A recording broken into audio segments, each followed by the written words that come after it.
রাধে রাধে বন্ধুরা, আমরা তো প্রতিদিন ফেসবুক ইউজ করি। তো ফেসবুকে আমরা কি করি, প্রতিদিন স্টোরি দিতে থাকি। তো স্টোরিটা যখন 24 ঘন্টা হয়ে যায়, স্টোরিটা অটোমেটিক ভাবে ডিলিট হয়ে যায় বা ফেসবুক থেকে চলে যায়। কিন্তু বন্ধুরা, সেই ফেসবুকের স্টোরিটাকে আমরা ফিরে পাই না বা ফেসবুকে সেভ করে রাখতে পারি না। তো বন্ধুরা, তাহলে আজকের ভিডিওতে আপনাদেরকে একটা সেটিং এমন একটা অন করে দিতে বলবো, সেই সেটিংটা যদি আমরা অন করে নেন, তাহলে আজকের প্রত্যেকটা আপনার ফেসবুকে যদি স্টোরি দিয়ে থাকেন বা স্টোরি দেন, সেটা 24 ঘন্টার পরেও আপনার ফেসবুকে সেভ থাকবে, সেটা আর ডিলিট হবে না। তো সেই সেটিংটা যদি জানতে চান, তার আগে বলে দিই, চ্যানেলে যদি নতুন হয়ে থাকেন তাহলে চ্যানেলটিকে সাবস্ক্রাইব করে বেল আইকনের ঘন্টাটাকে অলে করে দিবেন। তাতে কি হবে, নতুন ভিডিও নোটিফিকেশন সবার আগেই পেয়ে যাবেন। ফেসবুক পেজটিকে যদি না ফলো করে রাখেন, ফেসবুক পেজটি অবশ্যই ফলো করে দিবেন। আর বন্ধুরা, একটা লাইক অবশ্যই করে দিবেন। তো বন্ধুরা, চলুন আজকের ভিডিওটা তাহলে স্টার্ট করে নেওয়া যাক। তাহলে আজকের ভিডিওতে আপনারা দেখে নিন, ফেসবুকে যখনই আপনারা স্টোরি দেন, সেটা 24 ঘন্টার পর সেটা ডিলিট হয়ে যায় বা ফেসবুক থেকে সরে যায়। তো এবার এই সেটিংটা যদি আপনারা এনেবল করে দেন, তাহলে আজকের প্রত্যেকটা আপনাদের ফেসবুকের স্টোরিটা সেভ হয়ে থাকবে ফেসবুকের মধ্যেই। তো দেখে নিন কি সেটিংটা। সেটা প্রথমে আপনারা কি করবেন, ফেসবুক অ্যাপটি ওপেন করে নেবেন। ফেসবুক অ্যাপটি ওপেন করে নেওয়ার পরই ডান দিক এখানে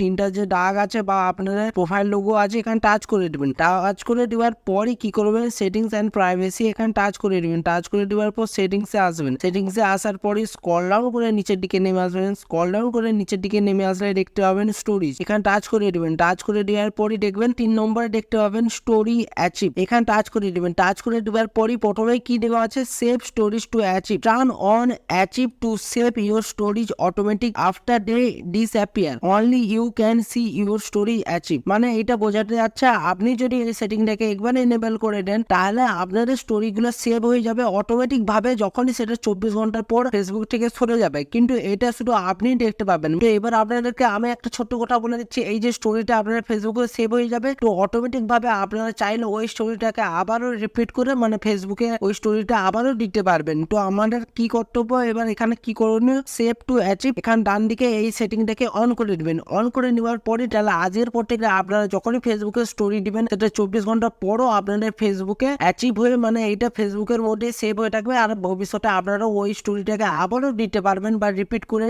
লাগাতে পারবেন ফেসবুকের স্টোরিতে। তো বন্ধুরা, এটাই আজকের ভিডিও ছিল। ভিডিওটি যদি ভালো লেগে থাকে অবশ্যই লাইক করে দেবেন। চ্যানেলে যদি নতুন হয়ে থাকেন তাহলে চ্যানেলটিকে সাবস্ক্রাইব করে বেল আইকন অনে রেখে অলে করে দেবেন। তাতে কি হবে, নতুন ভিডিও নোটিফিকেশন সবার আগেই পেয়ে যাবেন। ফেসবুক পেজটিকে যদি না ফলো করে রাখবেন, ফেসবুক পেজটিকে অবশ্যই ফলো করে দেবেন। তো বন্ধুরা, ভালো থাকবেন, সুস্থ থাকবেন, দেখা হচ্ছে নতুন ভিডিওতে। রাধে রাধে।